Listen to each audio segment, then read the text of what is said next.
शांति। आज भट्ठी का चौथा दिन, समापन दिन, और ये प्रातःकालीन सत्र। इसमें हमारे बीच में पधारे हैं हमारे आदरणीय राजयोगिनी उषा दीदी जी। एक हाथ हिलाकर हम आपका स्वागत करते हैं, सत्कार करते हैं, अभिनंदन करते हैं। उषा दीदी को तो सभी जानते हैं, बहुत ही एक नाम प्रसिद्ध है। कौन सा? हाँ, SML वाली उषा बहन, शास्त्रों की बातें बताने वाली उषा बहन, है ना। तो ऐसी हमारी दीदी, इनका लौकिक जन्म विदेश की धरनी अफ्रीका में हुआ और अलौकिक जन्म भी वहीं हुआ। लौकिक अलौकिक रीति से वहीं पले बड़े हुए और फिर दोनों ही रीति से भारत की धरनी पर आ गए। और यहाँ आने के बाद 1980 से आपने समर्पित जीवन की यात्रा आरंभ की और 80 से लेके 1992 तक मुंबई में विले पार्ले के सेंटर में और उससे कनेक्टेड हैदराबाद के सेंटर में आपने सेवाएं दी।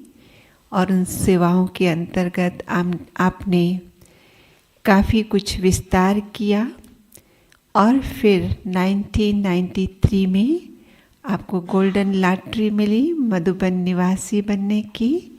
1993 से लेकर आज दिन तक आप मधुबन हेडक्वार्टर में रहकर अपनी सेवाएं दे रहे हैं। आप हमारे जो पॉलिटिशियन विंग है उसके हेडक्वार्टर कोऑर्डिनेटर हैं और बहुत ही व्यस्त रहते हैं। पिछली 2-3 भट्टियों में तो आप अपनी व्यस्तता के कारण आ नहीं पाए और आज ट्रैफिक के कारण थोड़ी सी आनाकानी कर रहे थे, लेकिन हमने कहा भले लेट पहुँचो पर ज़रूर पहुँचो, लेकिन फिर भी समय पर पहुँच गए। बहुत बहुत धन्यवाद। तो हम दीदी से सुनेंगे आज का जो वरदान था, आधार मूरत और उद्धार मूरत भव। तो इसी विषय की गहराई हम दीदी से सुनेंगे। आदरणीय दीदी जी। ओम शांति।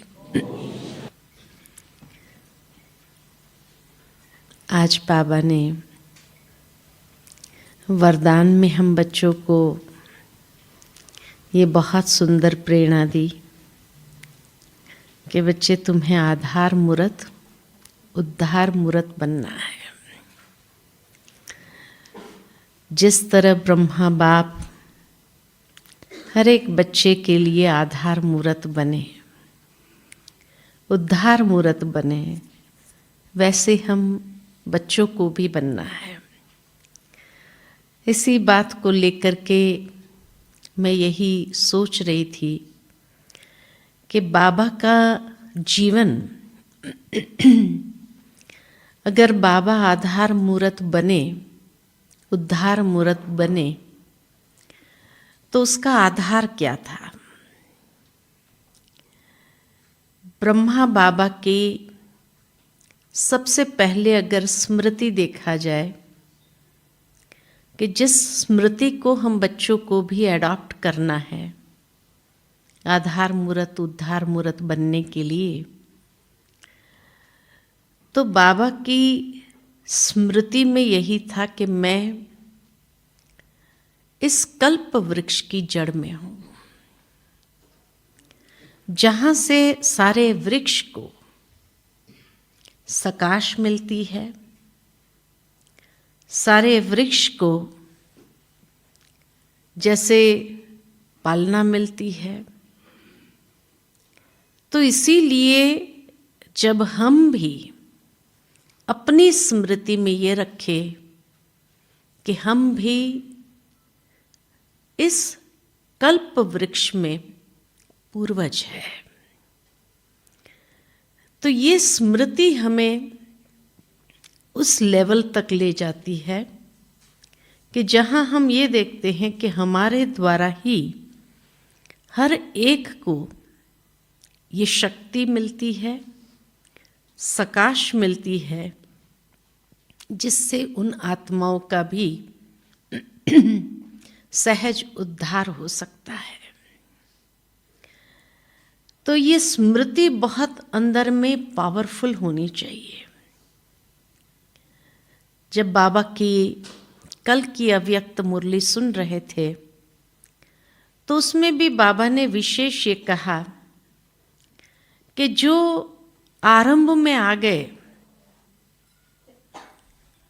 तो वही आधार मूर्त हो जाते हैं,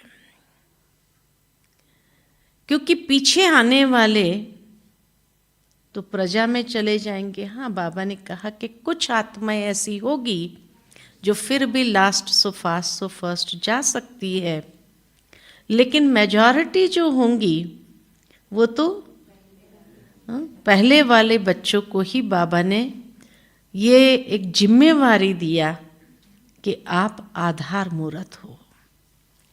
तो इसीलिए ये स्मृति अंदर में बहुत पावरफुल होनी चाहिए कि हम ही इस कल्प वृक्ष के पूर्वज आत्माएं हैं और हमारे हर कर्म को हर आत्मा देख रही है।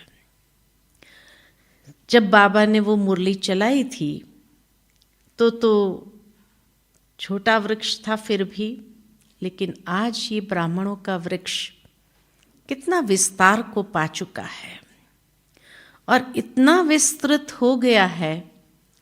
तो जो बाबा कहते हैं हर ब्राह्मण आत्माओं की भी नजरें किसके ऊपर है?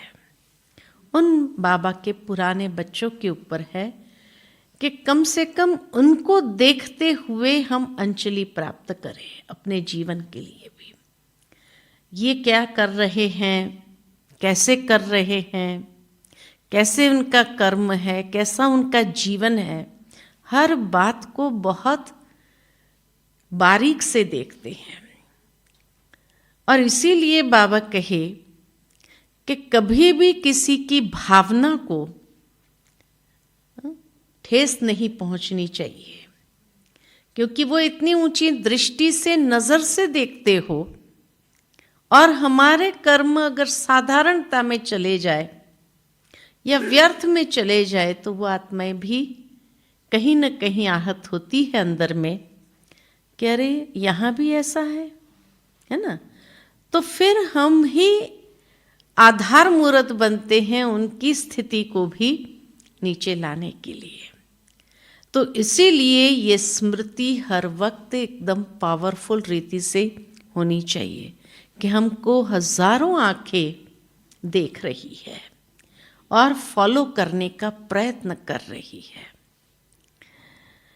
मुझे याद आता है एक इंसिडेंट कि जब जगदीश भाई जी एक बार अपना अनुभव सुना रहे थे और कहा कि जब मैं पहली बार मधुबन आया तो मेरे मन के अंदर जो बाबा के प्रति कल्पना थी वो यही थी कि बाबा कोई गुरु की तरह प्रवचन करते होंगे, बैठे होंगे, सबको डायरेक्शन दे रहे होंगे। माना एक अलग प्रकार की कल्पना थी। लेकिन कहा जब मैं 12 बजे के आसपास गाड़ी से पहुंचा और नीचे से ऊपर आया, 2 बज गया था और 2 बजा तो जब पहली एंट्री हुई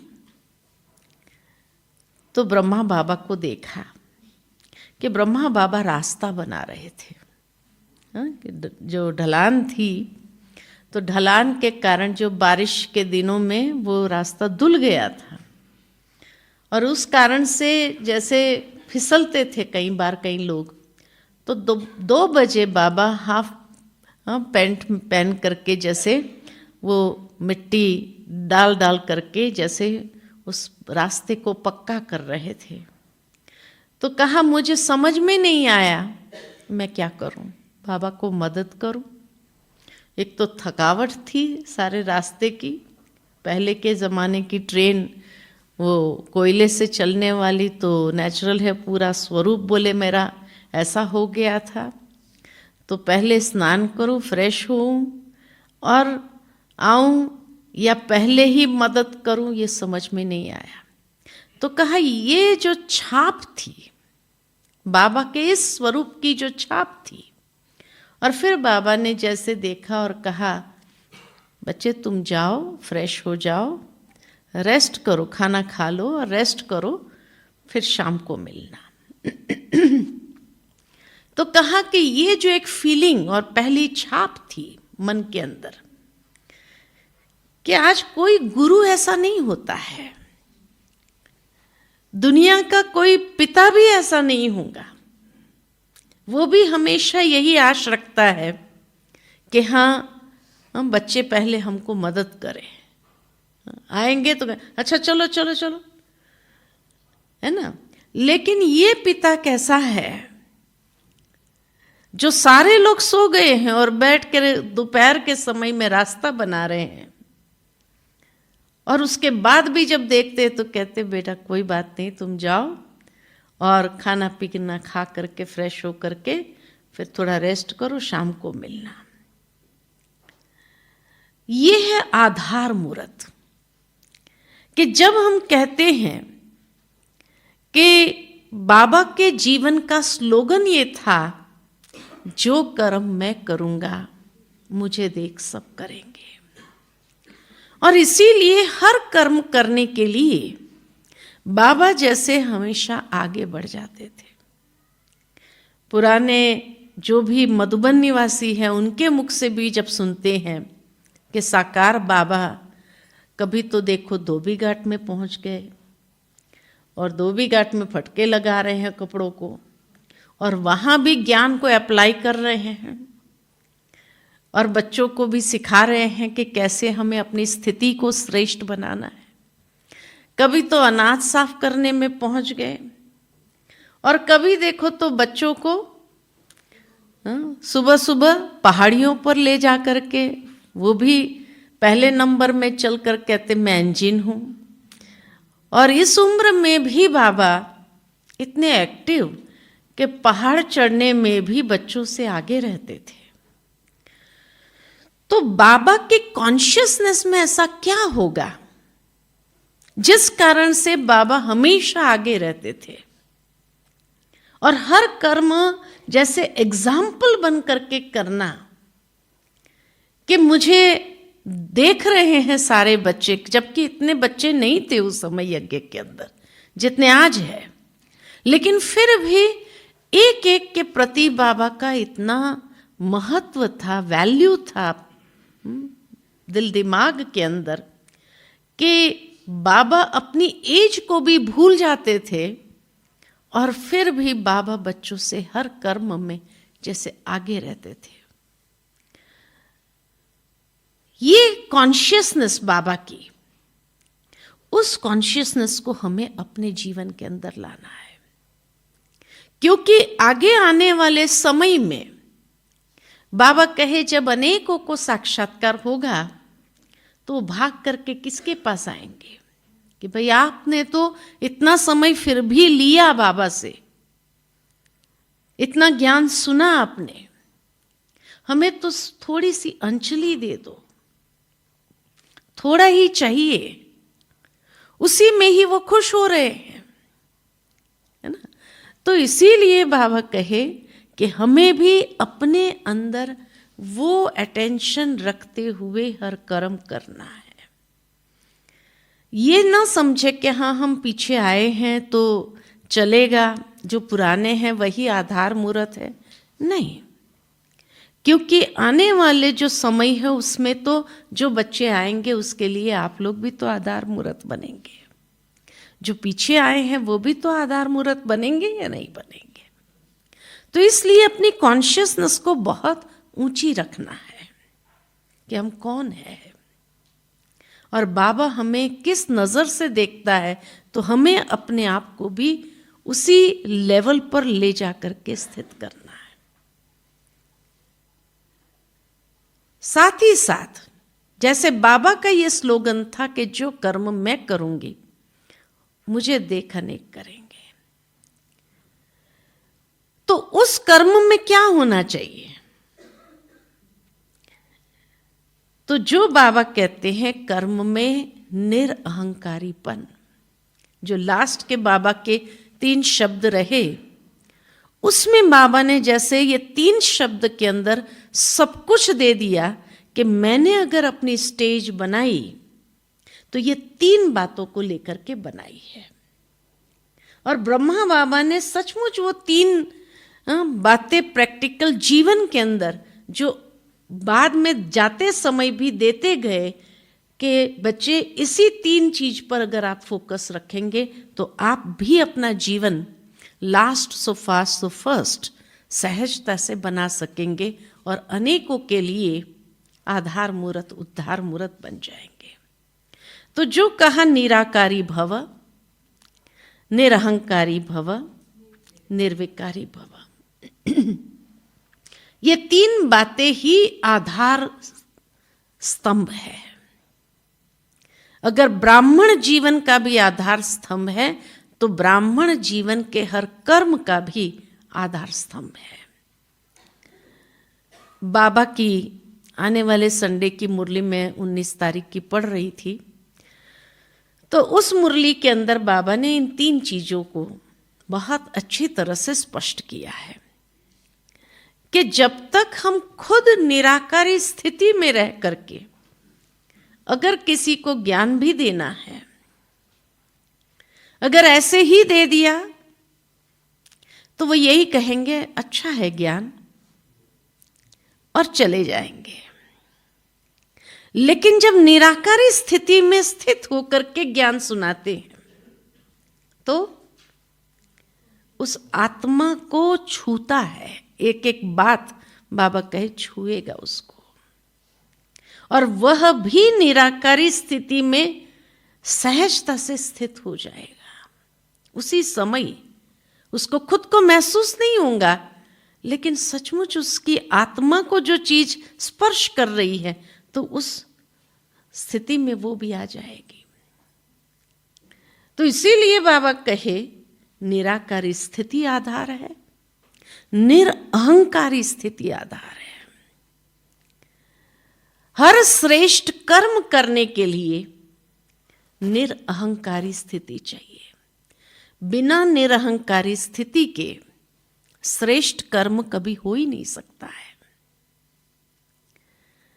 जिस कर्म को बाबा ने बताया यादगार बनाना, कि आधार मूर्त आत्मा ही अपने हर कर्म को यादगार बनाती है। और इसीलिए कहा कि ब्रह्मा बाबा के जीवन को अगर बारीकी से अगर हम देखें तो बाबा ने अपना हर कर्म यादगार बनाया। खाली खुद का कर्म यादगार बनाया ऐसा नहीं, लेकिन उस समय के दादियों का कर्म भी यादगार बनाया, है ना। जब मुझे वो बात याद आती है कि मम्मा का जब अंतिम दिन चल रहा था, यहाँ मधुबन में थे मम्मा, और उस समय रात भर आदरणीय मोहिनी दीदी बताती थी, क्योंकि मोहिनी दीदी साथ में रहती थी मम्मा के, तो कहा कि जब मैंने देखा रात भर मम्मा सो नहीं सकी, और जो है ऐसे 3 तकिए रख करके इतनी लंबी लंबी सांसें ले रही थी, क्योंकि सांस लेने में ही तकलीफ हो रही थी उनको। उन दिनों में ऑक्सीजन ये सब यहाँ फैसिलिटी तो थी नहीं, तो बड़ी जैसे जोर जोर से सारी रात सांस बैठ बैठ करके, और पूरी रात सोई नहीं थी। बाबा के मुरली सुनी, है ना, और मुरली सुनने के बाद जैसे ही थोड़ा हल्का नाश्ता करके लेटने का सोचा कि मैं थोड़ी देर लेट जाती हूँ अभी, और जैसे ही लेटने लगे कि बाबा का मैसेज आया कि मम्मा अंगूर बांटेंगे सबको, और मम्मा ने कहा हाँ बांटूंगी।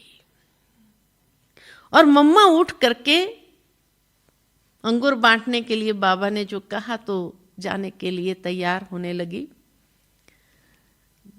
तो मोहिनी दीदी ने कहा, मम्मा आप लेट जाओ, सारी रात नहीं सोए हैं, अभी आपको थोड़ा हल्का लग रहा है कि मैं सो सकती हूँ, आप सो जाओ, मैं अंगूर बांट के आती हूँ। बाबा को कहूँगी कि मैं बांट देती हूँ, मम्मा रेस्ट में है।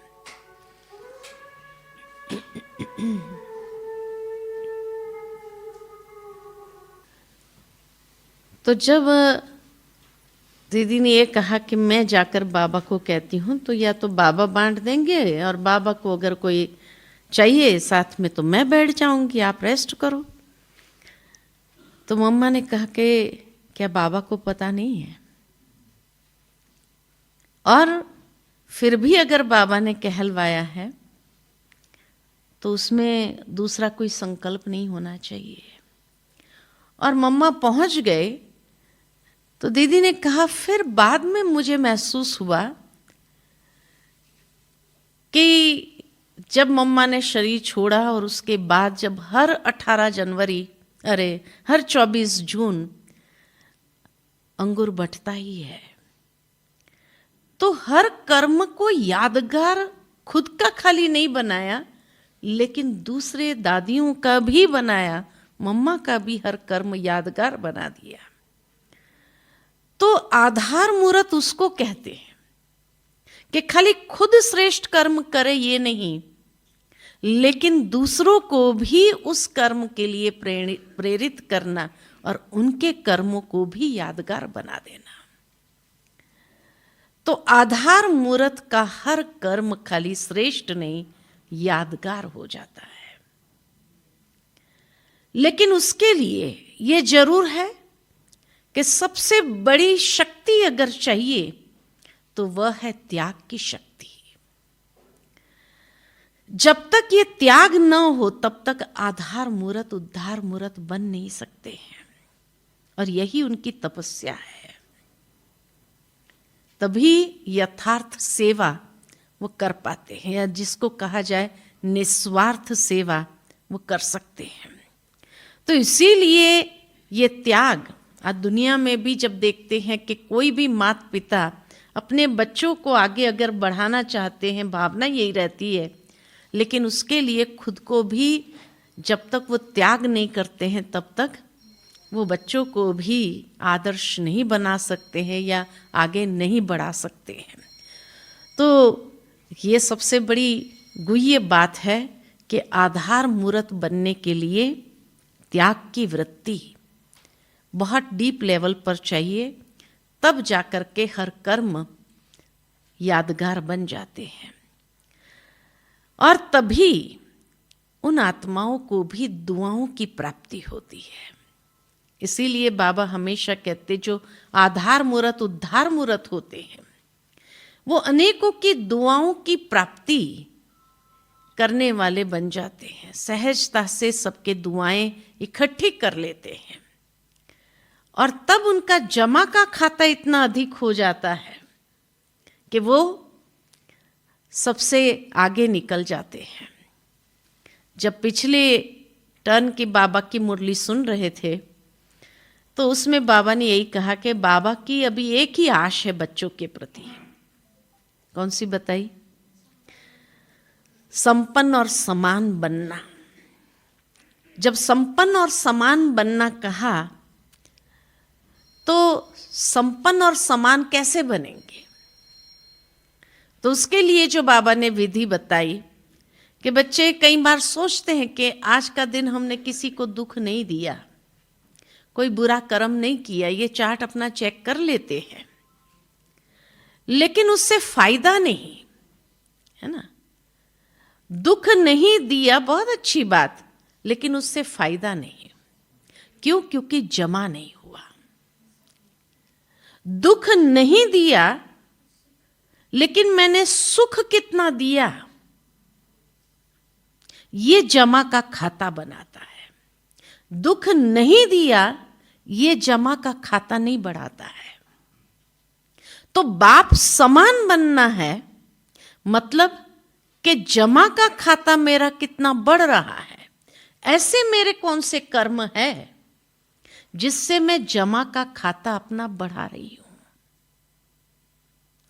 तभी तो आधार मूर्त बनेंगे, क्योंकि कई बार अपने खाते से हमें किसी को दान करना पड़ेगा। अंतिम समय आधार मूर्त आत्मा ही तो दान करेगी।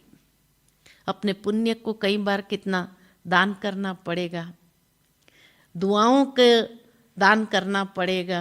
उन आत्माओं को थोड़ा सा बूस्टर चाहिए होता है।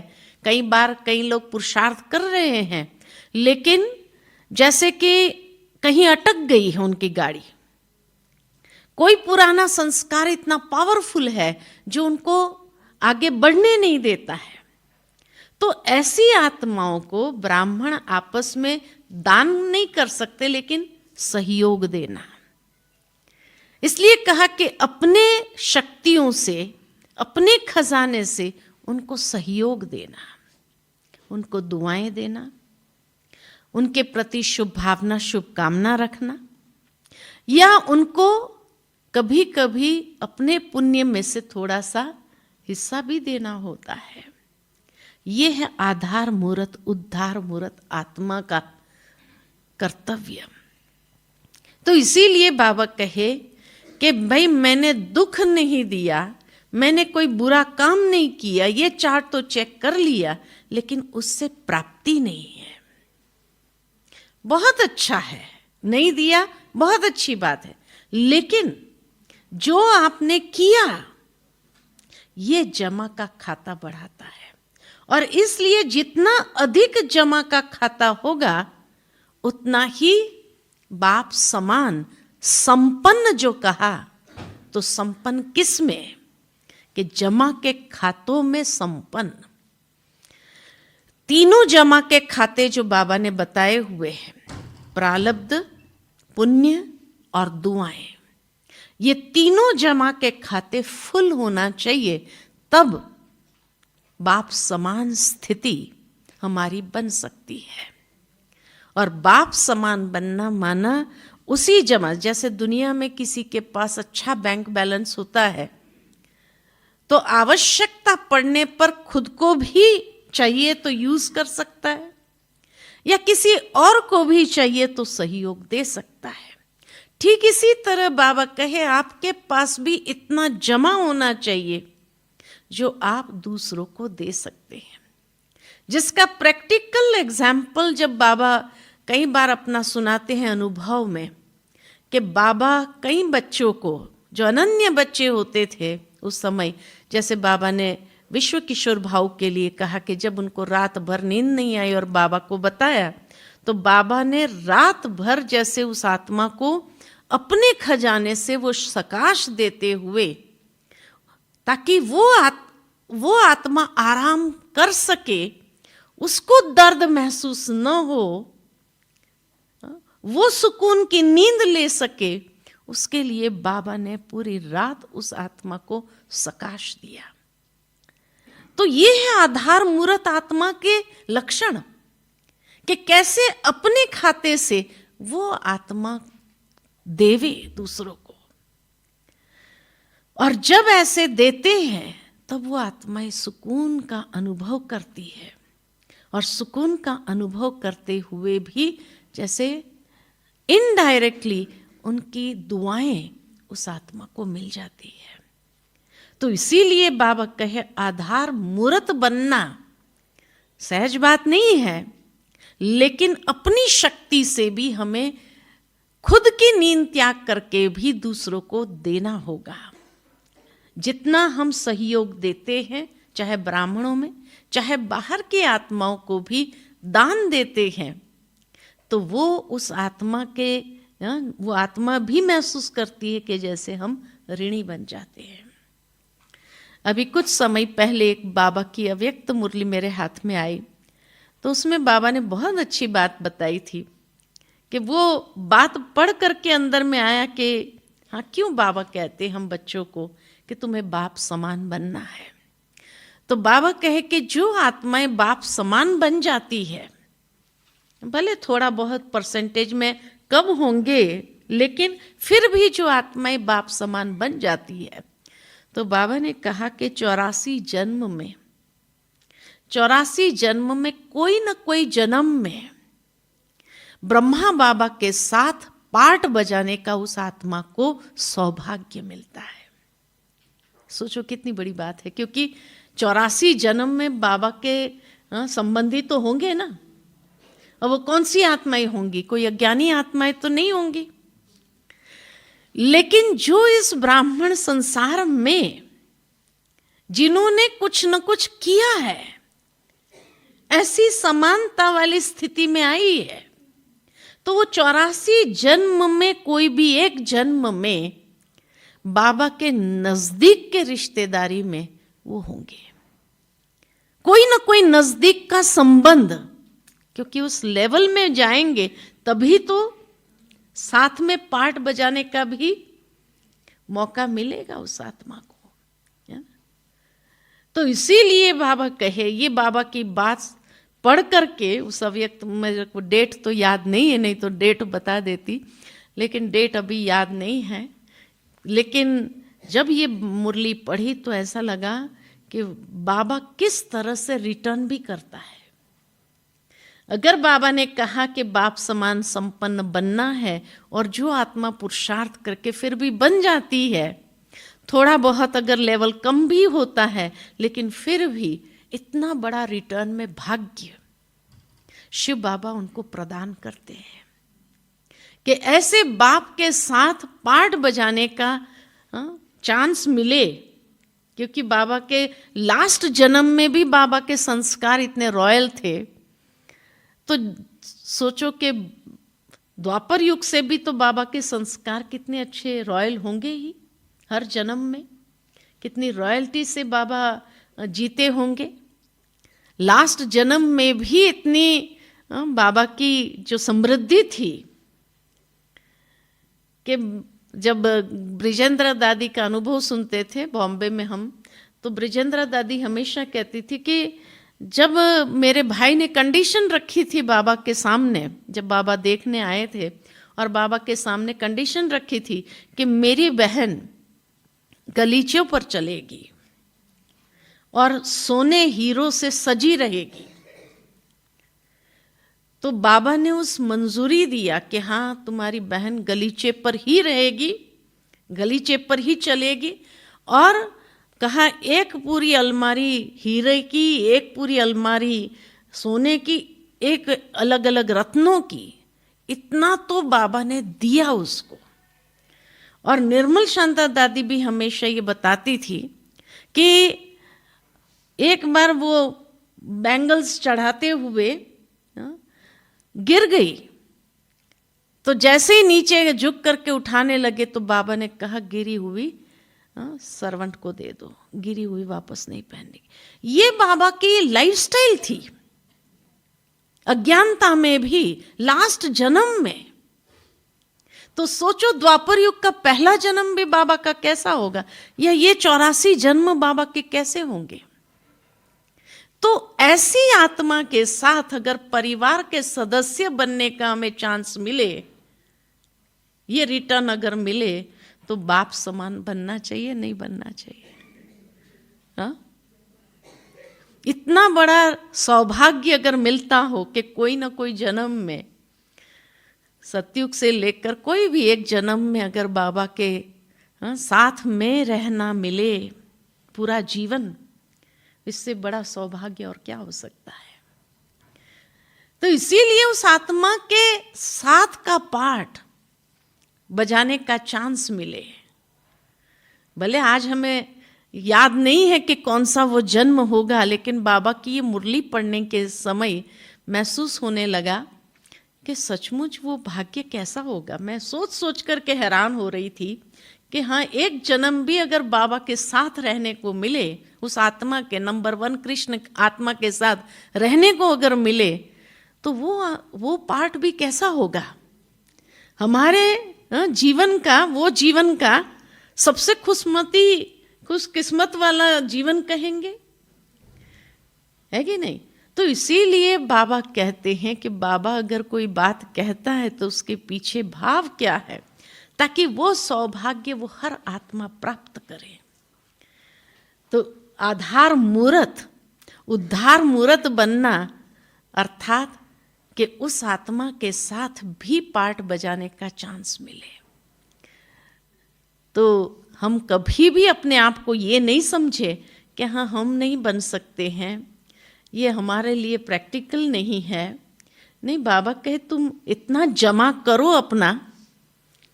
जैसे दुनिया के अंदर भी कोई जमा करने वाले तो कहते हैं ना, ये फर्स्ट नंबर रिचेस्ट पर्सन है भारत के अंदर, ये सेकंड नंबर में, तो उन लोगों की श्रेणी एक साथ में आती है। ठीक इसी तरह हम भी इतना जमा कर ले जो बाप समान, तभी बन सकते हैं। और बाप समान बन करके हम भी उस श्रेणी में तो आ सकते हैं।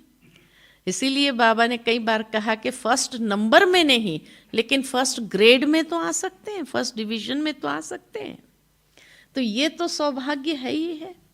तो इसीलिए संपन्न बनना अर्थात समान बनना, कि हमारे पास इतना जमा अपने पास हो जो हम ऐसे आत्मा के समीप संबंध में पार्ट बजाने के लिए निमित्त अपने आप को बना सके। तो ये सबसे बड़ी बात है ना।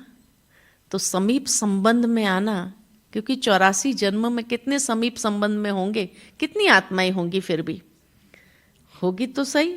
तो समीप संबंध में पार्ट बजाना ये कोई कम भाग्य है क्या, है ना। तो बस यहाँ थोड़ा पुरुषार्थी करना होता है। तो इसीलिए श्रेष्ठ कर्म जो है करना, ये जमा के खाते को बढ़ाता जाएगा। ये चार्ट में चेक करने के लिए बाबा ने, जैसे पिछले टर्न में बाबा ने कहा कि बच्चे ये चेक करो आप अपने आप में कि मैंने कितना जमा किया। ये नहीं किया, ये नहीं किया, ये नहीं किया, बहुत अच्छी बात, लेकिन प्राप्ति नहीं है उसमें। तो इसीलिए जिसमें प्राप्ति है वो करे ना, वो हमारा लक्ष्य होना चाहिए। हर कर्म में वो लक्ष्य होना चाहिए। चलो और कुछ नहीं, हम किसी को शुभ भावना शुभकामना ही देते जाए, दुआएं दे। जैसे जानकी दादी कहते थे हमें हमेशा अपने क्लास में कि ये सीज़न है दुआएं देने की, दुआएं लेने की, ये सीज़न है। जैसे सीज़न में कोई अगर किसान भी बीज बोता है तो उसको फल बहुत अधिक मिल जाता है। ठीक इसी तरह ये सीज़न है, आप कुछ नहीं कर सकते, दुआएं देते जाओ। कोई भी आत्मा का पाठ देख करके उसको घृणा करने के बजाय या उसके प्रति ये करने के बजाय, कोई नेगेटिव संकल्प या व्यर्थ संकल्प चलाने के बजाय उसको दुआएं दो। हो सकता है कि वो दुआएं उसके लिए बूस्टर का काम करके उसका जो अटक थी उस अटक से उसको बाहर निकाल सके। और बाहर निकाल गए तो दुआएं वो किसको देगा, वो आपको ही देगा। तो इसलिए दुआएं देने से ही वो दुआएं मिल जाती है। तो ये आधार मूर्त बनना है, ताकि किसी भी आत्मा की कोई भी अटक है जीवन के अंदर, कोई ऐसे पुराने संस्कार है जो उसके लिए बार बार विघ्न रूप बनता है या रुकावट का कारण बनता है, उसको थोड़ा सा पुश दे देना अपने पुरुषार्थ में। अगर हमारे शब्दों से, हमारे कोई भावना से अगर उसको पुश मिल जाती है, तो यही तो आधार मूर्त है। कि उसके भी आधार मूर्त, भले वो पुराना है, फिर भी उस पुराने के भी आप आधार मूर्त तो बन जाते हैं। और वो जब उस अटक से बाहर निकल जाते हैं तो अंदर में जो उसके अंदर से जो दुआएं निकलती है, वो सच्चे दिल की दुआएं किसको मिलती है, भले उसको मालूम भी नहीं, लेकिन वो दुआएं हमारे खाते में जमा हो जाती है।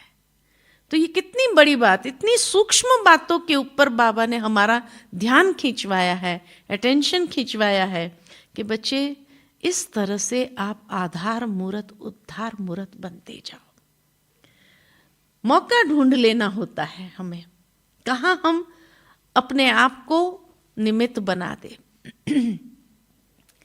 और बात जो कहा, आधार मूर्त उद्धार मूर्त बनने वाली आत्माएं, जैसे कि कोई भी जिम्मेवारी यज्ञ की कहो या सेवा की कहो, निमित्त बन करके निभाती है।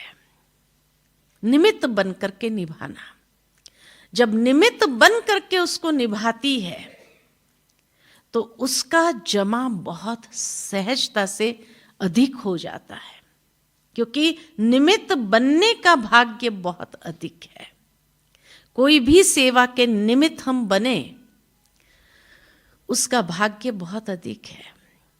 तो इसीलिए बाबा ने कहा कि आधार मूरत उद्धार मूरत माना ही जिम्मेवारी को निभाना, और जिम्मेवारी निभाते हुए उसका अहंकार न आना, निमित्त समझना और निमित्त समझते हुए उस जिम्मेवारी को निभाना।